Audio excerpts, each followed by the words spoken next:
Hey guys, welcome back to the channel. So yesterday we had picked up some new burn barrels from a scrapyard. These were used for old oil storage. We got them for about $5 each. You can usually go on Facebook Marketplace or online and pretty much find them free or for $5 or $10. These ones do have the lid secure on the top, so we will have to cut these away. But I have our old burn barrel back here, and as you can see, it's definitely had better days. It's completely fallen apart, so we'll dig all the crap out of that and throw that away, and then we'll go ahead and use the grinder and cut out some new burn barrels. I have one already made back here because I wanted to see how the grinding wheel or the cutting wheel would work. It actually worked out great, and then we made some holes in the side for ventilation. So yeah, I'll show you guys how to cut that out. We're gonna make our own burn barrels, so stay tuned.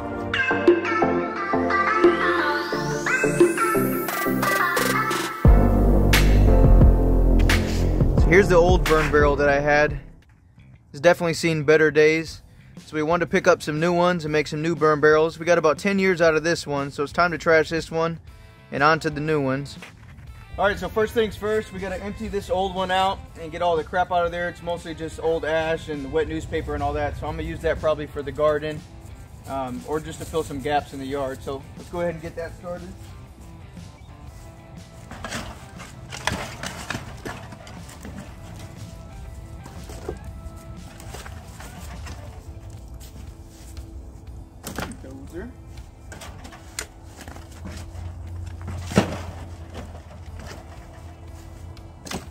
Alright, so here's the two old burn barrels. As you can see, the one on the right has definitely seen better days. It's almost down to nothing. I folded it up and crunched it up, so we'll do that with the same with this one.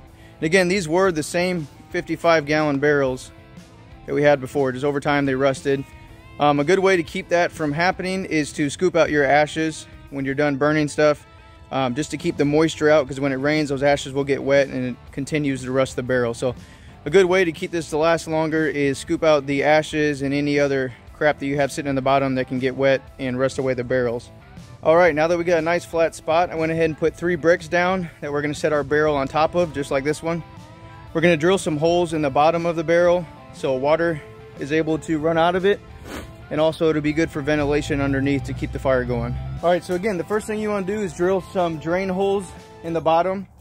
You can pretty much use whatever size drill bit you want. I'm starting out with the 3/16 at first for a pilot hole, and then go into a 1/2-inch hole. I'm gonna start right in the middle.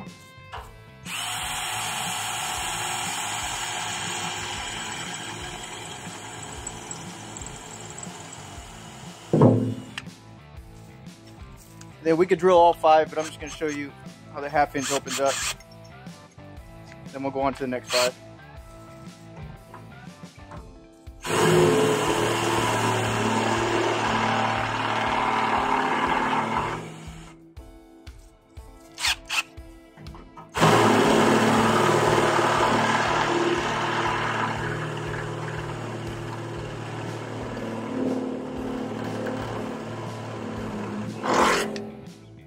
Alright, there's your 1/2-inch hole.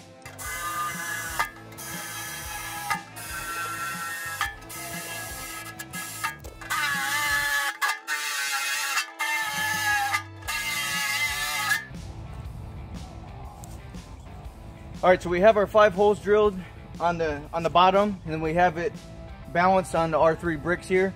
So now we're just going to do the same process and put holes in each side of it. I think we're probably going to put 10 holes or 12 holes.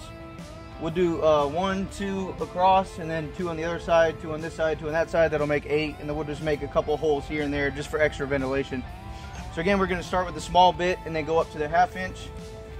I'm kind of putting it below this ridge here just to keep the integrity of the barrel intact and just to keep it stronger for longer.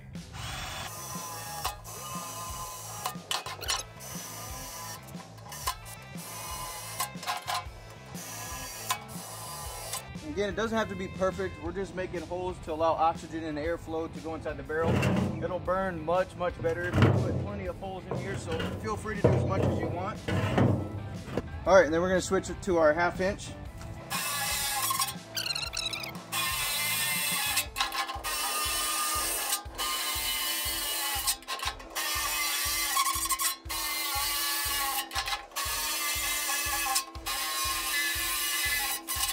Battery's starting to die on us, but again, you can put as many holes as you want. The more the better for the airflow. Just make sure you're not putting too many too close to each other so you don't ruin the integrity of the barrel. Next step is we're going to go ahead and use our grinder and our cutoff wheel to cut off the top of this barrel. So we have an open top just like that one. Okay, and to cut off the top, I'm going to go ahead and move this barrel off of here just because this flame is so freaking hot. Can't hardly take it. So put this on the ground back over here.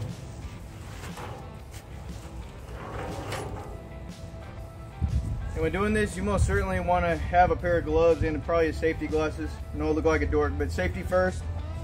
I haven't seen these things personally, but on videos I've seen these wheels come apart when people are digging in too much or they're using a damaged wheel. It comes flying off. I've seen one guy and hit him right in his goggles, so it could have got his eye. So definitely get you a good pair of gloves and a pair of goggles.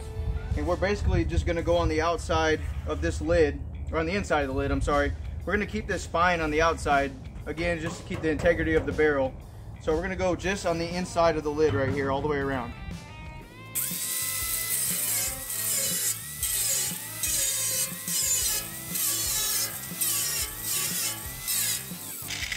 I'll go ahead and turn it this way, keep the sparks away from me. Work smarter, not harder, right?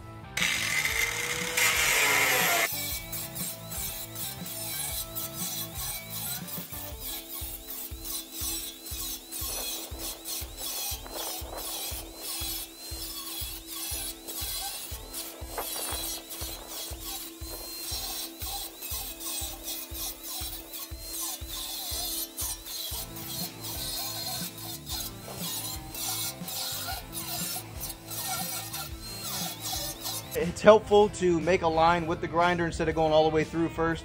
Just go back and forth, it's nice and easy, and just get a good cutout and just keep following that groove until that line opens up. Don't try and go all the way through and don't try and go fast. You want to take your time.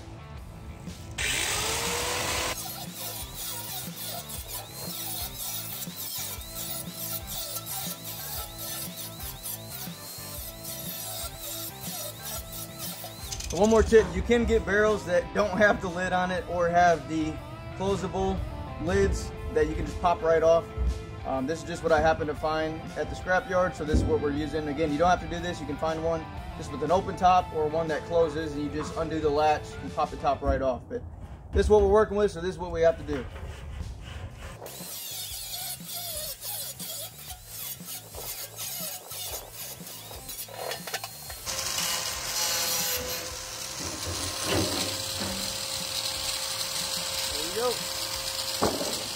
Alright, so we have our top cut off. It would be a good idea to just take a mallet and hit the sides of these just so you don't get cut by the burrs.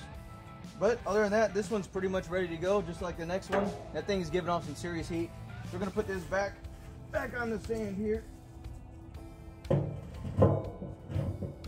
you want to make sure it's nice and level, it's not going to tip over. After that, you're ready to go.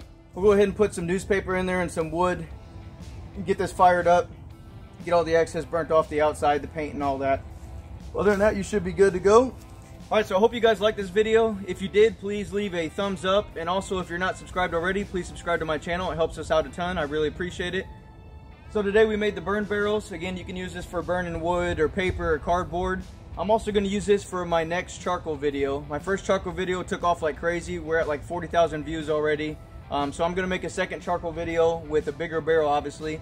The first one I made in a fire pit with just a small tin. So I bought these burn barrels for that purpose. So I'm going to show you guys the next charcoal video on how to get more yield for your charcoal and how to make your own charcoal at home pretty much for free or for your scrap wood that's laying around. So again, if you like this video, leave a thumbs up. Please subscribe. And if you have any questions, please comment down below. Thanks, guys.